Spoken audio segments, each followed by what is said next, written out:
राज्यातील फक्त काही जिल्ह्यांतच पावसाची शक्यता आहे. नमस्कार, मी किरण वाघमोडे. तुम्ही पाहतात हवामान अंदाज आणि बातम्या फेसबुक पेज, यूट्यूब चॅनल.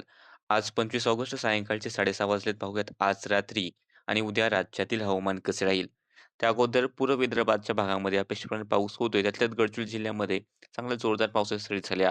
तर नागपूरचे पूर्व भाग, भंडारा, गोंदिया, चंद्रपूरचे पूर्व भाग या ठिकाणी मध्यम पावसाच्या नोंदी झालेल्या आहेत. अमरावतीसह इकडे नांदेड, थोडासा परभणी हिंगोलीचा भाग आहे. या ठिकाणी सुद्धा अपेक्षितपणे हलक्या मध्यम सरी पाहायला मिळाल्या. कोकण घाटाच्या आसपास हलक्या मध्यम आणि राहिलेल्या राज्याच्या इतर ठिकाणी बघा तुरळक अपवाद वगळता विशेष काही पावसाच्या नोंदी या पाहायला मिळालेल्या नाहीत. आणि सध्याची जर स्थिती पाहिली तर कमी दाबाचे क्षेत्र इकडे झारखंड आणि त्याला लागून असलेल्या मध्य प्रदेशच्या आसपासच्या भागांपर्यंत पोहोचलेला आहे.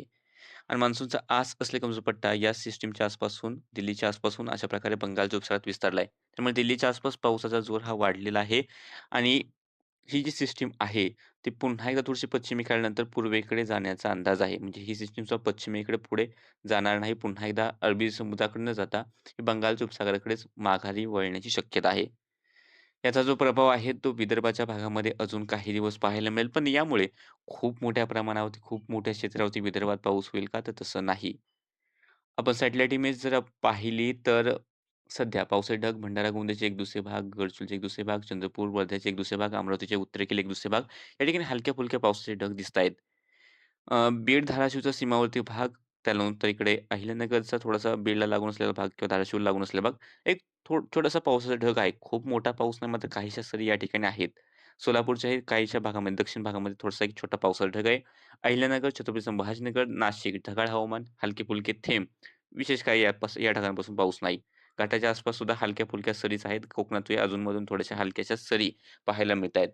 रात्रीची शक्यता पाहिली तर धुळेचे अति उत्तरेकडील भाग, जळगाव अति उत्तरेकडील भाग म्हणजे जे मध्य प्रदेशला लागून असलेले भाग आहेत ते. त्यानंतर अकोला, अमरावतीचे मध्य प्रदेशच्या आसपास उत्तरेकडील भाग असतील. थोड्याफार पावसाच्या सरी पाहायला मिळतील.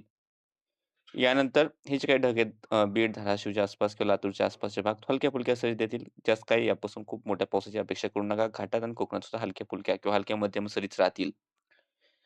यानंतर उद्याचा अंदाज पाहिला तर उद्या जी शक्यता दिसते अमरावतीच्या उत्तरेकडील भागामध्ये पावसाची शक्यता मध्यम ते जोरदार पावसाची शक्यता आहे. त्यानंतर अकोला, बुलढाण्याच्या अति उत्तरेकडील भाग, यवतमाळ, वर्धा, नागपूर, भंडारा, गोंदिया, गडचिरोली, चंद्रपूर हलका ते मध्यम स्वरूपाचा पाऊस होण्याची शक्यता आहे आणि व्याप्ती अशी काही सर्वदूर राहील असा नाही. घाटात आणि कोकणात हलका ते मध्यम स्वरूपाचाच पाऊस राहील आणि या व्यतिरिक्त राहिलेला राज्याचा इतर भाग आहे. स्थानिक अपवाद वगळता मोठ्या क्षेत्रावरती पावसाची शक्यता नाही. हवामान विभागाचे जर आपण इशारे पाहिले तर त्यानुसार नाशिक पूर्व, नाशिक घाटमाता, जळगाव मेघगर्जनेसह पावसाचा येलो अलर्ट, पुणे घाटमाता मुसळधार पावसाचा येलो अलर्ट, पुणे पूर्व, सांगली, सोलापूर, अहिल्यानगर, बीड, लातूर, नांदेड, हिंगोली, परभणी, जालना, छत्रपती संभाजीनगर, धुळे आणि नंदुरबार हलका मध्यम पाऊस किंवा गर्जना. तर राज्याच्या इतर ठिकाणी धोक्याचे इशारे नाहीत. मात्र हलका किंवा हलका मध्यम पाऊस होण्याचा अंदाज हवामान विभागाने वर्तवला आहे.